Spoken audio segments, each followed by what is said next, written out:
Actually आं बिराद मोजां मोनदों दिनै गावनि थाखायनो गाव भट होनो मोननाय बेबो मोनसे भाग्यबो नांगौ आरो बे आंनि थाखाय लाइफआव फार्स्ट टाइम आं मोजांखौनो मोनदों। माबायदि आसा फारिदों सार? आसायाथ' थिगैनो दङ। आं दाखालिफोर बुंबाय थादों केम्पेइनफ्राव, खिन्थु दिनै आं बारा बेबायदि बुंनो हानाय नङा।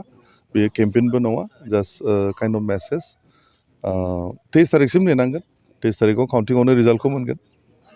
दिनै सानसेनि हाबाफारिफ्रा नोंथांनि हाबाफारि? आं एसे सेन्टार गिदिंगोन दिनै, जेसेबां हायो गिदिंगोन आं। रायजो राजाफोरखौ खावलायगोन सार?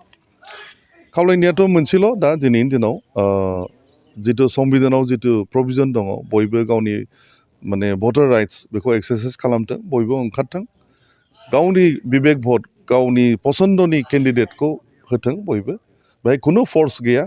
आं रावखौबो आं फर्स खालाया। रायजोफ्रा बुजिगौ, रायजोफ्रा मिथिगौ सोरखौ होनांगौ। गासिबो रायजोफ्रा गावनि डिसिसनखौ लागोन। आं बेखौ आबाहन खालायदों। नोंथांनि फेमिलियाव फैगोन, दा दसे उनाव फैगोन।